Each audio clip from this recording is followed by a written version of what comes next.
नमस्कार दोस्तों, मैं शिवांश वर्मा आपके अपने चैनल ज्योग्राफिकल स्टडी पॉइंट में आप सभी का स्वागत है। आई होप आप सब अच्छे होंगे। ज्योग्राफिकल थॉट का ये हमारा 7वां लेक्चर है और इसमें हम बात करेंगे जो मुख्यतः कुक का यात्रा मार्ग, यानी कि जो खोजकर्ताओं जो महत्वपूर्ण खोजकर्ता थे, वह चाहे मार्को पोलो हों, चाहे वास्को डी गामा हों, चाहे कोलंबस हों और चाहे कैप्टन कुक हों। तो ये बहुत ही महत्वपूर्ण कैप्टन कुक भी हैं, क्योंकि ये भी बहुत ही महत्वपूर्ण खोजकर्ताओं में माने जाते हैं। ठीक है, तो इनकी हम शुरुआत करते हैं। और एज ऑफ एक्सप्लोरेशन में इससे पहले वाले लेक्चर में हम Marco Polo, Columbus, Vasco D gamma और मैगलेन की बात कर चुके हैं और आज हम बात करेंगे कैप्टन कुक की। ठीक है, तो कुक के बारे में आज चलो शुरुआत कर लेते हैं। तो सबसे पहले कुक कहाँ का था उसके बारे में बात कर लेते हैं। कैप्टन कुक का जन्म 1728 ईस्वी में हुआ इंग्लैंड में। ठीक है, इंग्लैंड में हुआ। वहाँ से फिर बाद में यह सेना में भर्ती हुआ और सैनिक अभियानों में जाया करता था और एक अच्छा नाविक होने के कारण, यानी कि बहुत सारी छोटी छोटी यात्राएं उसने पहले से की हुई थी और उसी के कारण इसको लाभ मिला और यात्राओं के लिए इसको चुना गया। और इसने 3 महत्वपूर्ण यात्राएं की। कितनी? 3 बहुत ही महत्वपूर्ण यात्राएं की। और इन तीनों यात्राओं को हम मैप के माध्यम से आप सबके सामने रखेंगे। तो चलिए शुरू करते हैं दोस्तों। तो कैप्टन कुक की जो प्रथम यात्रा थी वह 1768 ईस्वी से लेकर 1771 ईस्वी तक प्रथम यात्रा स्टार्ट की। तो इसने प्रथम यात्रा इंग्लैंड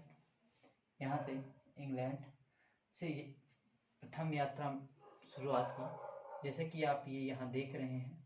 ठीक है, इस तरह इसने ब्राज़ील के तटवर्ती भागों, यानी कि अटलांटिक महासागर होते हुए अपने इंग्लैंड के पश्चिम से होकर अटलांटिक महासागर होते हुए ब्राज़ील के तटवर्ती भागों से होकर अंतरिक्ष तक, यानी कि जो ये केप हॉर्न है, यहाँ तक पहुँचा और उसके बाद यहाँ से प्रशांत महासागर में चलता हुआ सीधे यहाँ पे न्यूजीलैंड पहुँचा। ठीक है, कहाँ पहुँचा? न्यूजीलैंड पहुँचा। न्यूजीलैंड यहाँ पे पहुँचा, आप देख सकते हैं यहाँ पे ये आपने नीले से दिखाया गया है इसका यात्रा का मार्ग। तो यह न्यूजीलैंड पहुंचा और न्यूजीलैंड की खोज की इसने। एक द्वीप का नाम उसे न्यूजीलैंड द्वीप था, वहां उसकी खोज की और उसके बाद यह ऑस्ट्रेलिया के तटवर्ती भागों से होते हुए और फिर उसके बाद यहाँ पे ये जो इंडोनेशिया होते हुए और उसके बाद यदि हिंद महासागर में घुसते हुए और फिर यह केप ऑफ गुड ऑफ होते हुए इंग्लैंड पहुंच गया। ठीक है, तो पहली यात्रा इसकी 1768 ईस्वी में, कब? 1768 ईस्वी में की। ठीक है, 1768 से 1767 में शुरुआत की थी और 71 में यह इंग्लैंड पहुंच गया दोबारा। और कहाँ पहुंचा? पहली यात्रा में न्यूजीलैंड पहुंचा। कहाँ पहुंचा? न्यूजीलैंड पहुंचा। ठीक है, तो इसके बाद अगर जो इसकी दूसरी यात्रा की बात कर लेते हैं, तो दूसरी यात्रा इसकी है 1772 से लेकर 1775 तक। ठीक है, तो 1772 से लेकर 75 तक इसकी दूसरी यात्रा है। और ये दूसरी यात्रा में इसने क्या किया? थोड़ा उल्टा करने का प्रयास किया, कि सोचा कि कुछ अलग करेंगे, सारा समुद्र है, कहीं ना कहीं कुछ ना कुछ मिलेगा। तो इस आधार पर उसने इंग्लैंड से फिर से शुरुआत की और ब्राजील के जो निकटवर्ती क्षेत्र हैं, यानी तटवर्ती भागों से वह पश्चिम की तरफ नहीं गया, यानी कि दक्षिणी पश्चिम की तरफ नहीं गया, सीधे दक्षिण की तरफ गया। यानी कि यहाँ ब्राजील से एकदम सीधे आप देख सकते हैं ये दक्षिण की तरफ गया और यहाँ से ये मुख्यतः ऐसे होते हुए, यानी कि जो अंटार्कटिका महाद्वीप का चक्कर लगाते हुए, यानी अंटार्कटिका महाद्वीप का चक्कर लगाते हुए और इस तरह का टेढ़ा मेढ़ा रास्ता इसने चुना। सेकेंड वाले अभियान में आपने जो सेकेंड अभियान, यानी कि 1772 वाला, तो उसमें यहाँ पे आप सेकेंड देख भी सकते हैं कि रेड से है। तो इस तरह यह अंटार्कटिका का चक्कर लगाते हुए और फिर उसके बाद फिर न्यूजीलैंड पहुंचा। ठीक है, कहाँ पहुंचा? फिर देख सकते हैं आप यहाँ पे न्यूजीलैंड पहुंचा और न्यूजीलैंड पहुंचने के बाद फिर उसके बाद यहाँ प्रशांत महासागर में घुसते हुए फिर केप ऑफ गुड हॉर्न होते हुए फिर यह यानी कि वही जो ब्राजील के तटवर्ती भागों से फिर इंग्लैंड पहुंच गया। तो यह इसका दूसरा अभियान था। इसमें मुख्यतः इसने क्या किया कि जो अंटार्कटिका महाद्वीप है उसका चक्कर लगाते हुए, जैसा कि आप देख सकते हैं, अंटार्कटिका का चक्कर लगाते हुए और न्यूजीलैंड होते हुए फिर उसके बाद यहाँ से केप हॉर्न से होते हुए और फिर इंग्लैंड पहुंचा था। ठीक है, तो इसकी दूसरी यात्रा होगी। अब हम तीसरी यात्रा की बात कर लेते हैं। तो तीसरी यात्रा हमारी है 1776 ईस्वी से लेकर 80, यानी कि कैप्टन कुक ने 1776 ईस्वी में स्टार्ट की अपनी तीसरी यात्रा। ये भी बहुत महत्वपूर्ण है, ये खासकर बहुत ही महत्वपूर्ण है क्योंकि ये एक इसकी बहुत ही महत्वपूर्ण इसके जीवन काल की सबसे महत्वपूर्ण यात्रा थी। ठीक है, क्योंकि ये तो नॉर्मली थी यात्राएं और ये खासकर बहुत, लेकिन इसने लगभग पूरे प्रशांत महासागर का चक्कर लगा दिया। पूरे प्रशांत महासागर का, पूरे विश्व का चक्कर इसने लगाया ही, और उसके साथ साथ इसने पूरे प्रशांत महासागर और हिंद महासागर दोनों का चक्कर लगा डाला पूरा। ठीक है, तो चलिए इसको देख लेते हैं।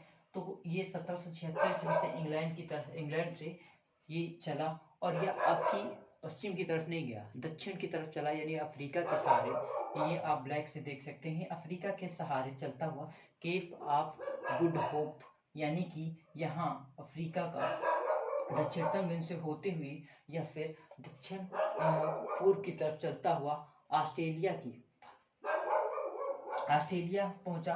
ऑस्ट्रेलिया के निचले भागों ऑस्ट्रेलिया पहुंचता हुआ, ठीक है, ऑस्ट्रेलिया पहुंचता न्यूजीलैंड पहुंचा और न्यूजीलैंड के बाद यह मुख्यतः प्रशांत महासागर में पहुंचने के बाद हवाई द्वीप समूह पर पहुंचा। प्रशांत महासागर का चक्कर लगाते हुए कहाँ पहुंचा? उत्तरी अमेरिका के हवाई द्वीप समूह, यानी कि वहां कोई नहीं गया था। पहली बार वो ऐसा था जो 1776 ईस्वी में कहाँ पहुंचा था? हवाई द्वीप। ठीक है, ये हवाई द्वीप है, ठीक है, और ये उत्तरी अमेरिका है, प्रशांत महासागर में हवाई द्वीप। तो ये इसका यात्रा पथ हवाई द्वीप पहुंचा और फिर उसके बाद बिल्कुल उत्तरी अमेरिका के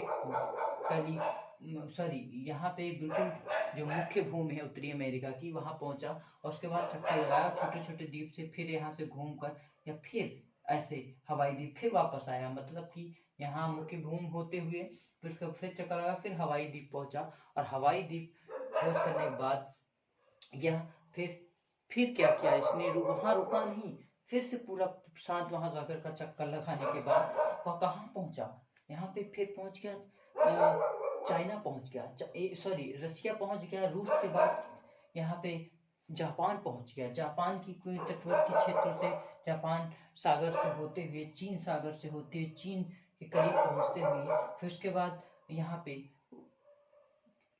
थाईलैंड मलेशिया होते हुए, थाईलैंड मलेशिया होते हुए, और यह फिर उसी मार्ग से, यानी कि यहाँ से जो इस मार्ग से आते आते, ठीक है, यही मार्ग अपनाते हुए फिर यहाँ से क्या कह सकते हैं, ऐसे सीधे तौर पे ये जो पहला है इसी के आधार पे केप ऑफ गुड ऑफ होते हुए यहाँ पर पहुँच गया।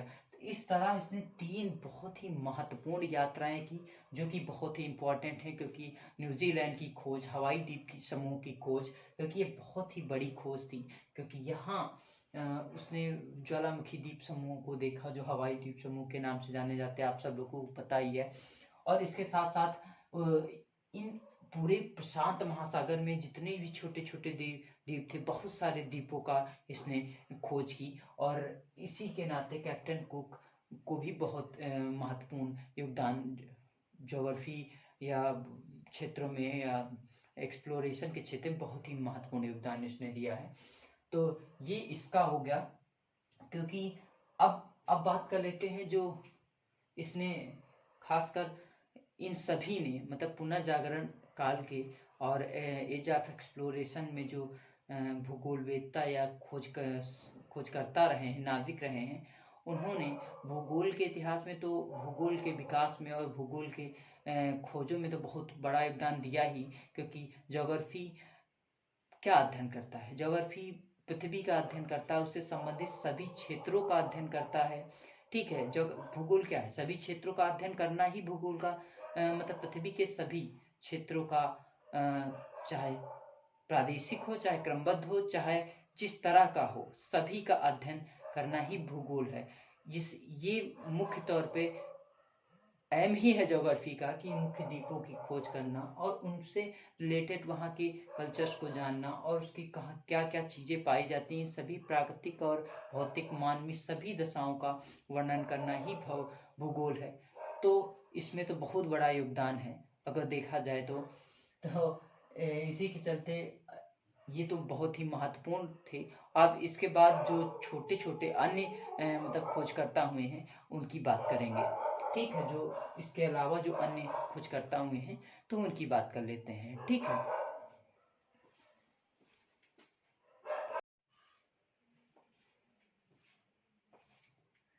अन्य एक्सप्लोरर में बात कर लेते हैं जॉन कैगोट की। ठीक है, छठे हैं हमारे जॉन कैगोट, जो 1497 ईस्वी में न्यू फाउंडलैंड के रास अंतरिक्ष तक की यात्रा की थी। तब 1497 ईस्वी में न्यू फाउंडलैंड के रास अंतरिक्ष तक की यात्रा की थी। कौन? जॉन कैगोट। 1497 ईस्वी में। ठीक है, कहाँ से कहाँ तक? उत्तरी अमेरिका के न्यू फाउंडलैंड के रास अंतरिक्ष तक की यात्रा की थी। ठीक है, और हालांकि उत्तरी अमेरिका के द्वीप समूह की बात कर रही, उत्तरी अमेरिका की बात नहीं हो रही है। ये मत समझ लेना कि न्यू फाउंडलैंड अब उत्तरी अमेरिका के अंडर में एक द्वीप है, तो उसकी बात हो रही कि रास अंतरिक्ष तक की यात्रा की थी। ठीक है, और बात करते हैं कि जो सातवें हैं अमेरिको वास्पुच्ची। ठीक है, अमेरिको वास्पुच्ची आप जानते ही हैं, उन्हीं के नाम पे अमेरिका का नाम रखा गया, क्योंकि जब कोलंबस खोज के गया था अमेरिका को तो उसने वेस्ट इंडीज नाम रखा था, जो वेस्ट इंडीज द्वीप समूह है। ठीक है, जो हैती वगैरह हैं उनका नाम रख के गया था वेस्ट इंडीज, और मुख्य भूमि पहुंचा था लेकिन उसको इंडिया समझ रहा था। बाद में जब अमेरिको वास्पुच्ची 1500 ईस्वी में गए, अमेरिका पहुंचा और वहाँ उसने देखा कि हाँ ये तो अलग दुनिया है, ना कि भारत है। तो जब वो वहाँ वापस पहुंचा तो उसी के नाम पर अमेरिका का नाम, अमेरिको वास्पुच्ची के नाम पर अमेरिका नाम रखा गया। ठीक है, तो ये 1500 ईस्वी में गए थे अमेरिका। ठीक, कब? 1500 ईस्वी में गए थे। ठीक है, और अगली बात करते हैं फ्रांसिस ड्रैक की। तो ड्रैक ने पृथ्वी का चक्कर लगाया था कब? 1572 ईस्वी में। 1572 ईस्वी में पृथ्वी का चक्कर लगाया। ठीक है, ड्रैक ने, और ये द्वितीय चक्कर था पृथ्वी का, और इनके नाम पे एक ड्रैक पैसेज जल संधि भी इन्हीं के नाम पे ड्रैक जल संधि भी पड़ती है। ठीक है, और अगले हैं हमारे हडसन, जो 1608 ईस्वी में अमेरिका के उत्तरी पूर्वी भाग की खोज की थी। अमेरिका के उत्तरी पूर्वी भाग समझ रहे हैं कि जो अमेरिका है, ठीक है, ये, ठीक, अमेरिका ये है ना, ऐसे द्वीप समूह है, ऐसे ऐसे, अरे खाड़ी है ना हडसन की, ये हडसन की खाड़ी है, और ये यहाँ पे ग्रीनलैंड है। तो वो यहाँ से, मतलब यहाँ से यूरोप से चला था और फिर उसके बाद यहाँ आया था हडसन की खाड़ी। तो कब आया था? 1608 ईस्वी में आया था। तो इसके नाम, इसी के नाम पे हडसन खाड़ी नाम रखा गया, और इसने उत्तरी पूर्वी भाग की खोज की थी। अमेरिका के उत्तरी पूर्वी, ये उत्तरी पूर्वी भाग है ना, इसकी खोज की थी 1608 ईस्वी में। ठीक है, तो इनके नाम पे हमें हडसन की खाड़ी हो गई। और फिर अगले आते हैं तस्मान। ठीक है, तस्मान 1649 ईस्वी में जावा न्यूजीलैंड का चक्कर लगाते। 1649 तस्मान जो 10वें हैं, ये मतलब कि जावा यानी कि जो दक्षिण पूर्वी एशियाई देश हैं, ठीक है, उनका चक्कर लगाते हैं, जावा, सुमात्रा और न्यूजीलैंड का चक्कर लगाते हुए। ठीक है, उसके बाद या यूरोप पहुंचे थे।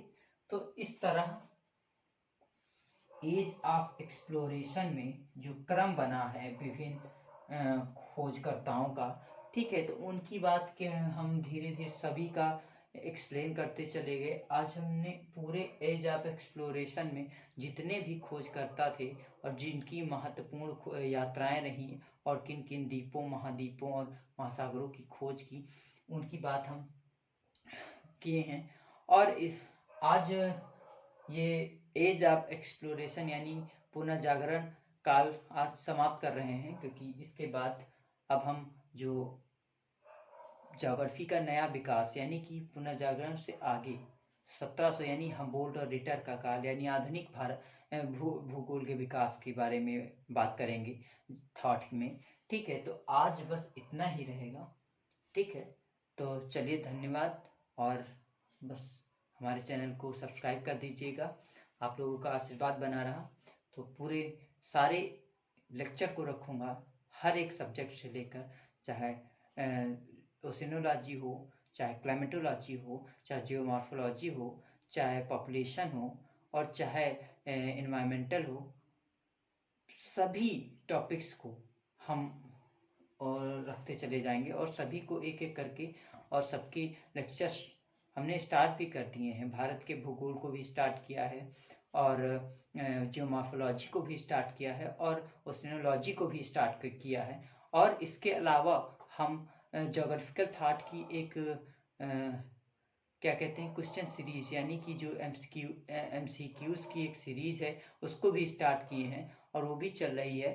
तो आप बिल्कुल देखिए, हमारे चैनल पे जाइए और आपको सभी वीडियो मिल जाएंगे, और इसी तरह हम आपके सामने सभी वीडियो को रखते रहेंगे। ठीक है, थैंक यू।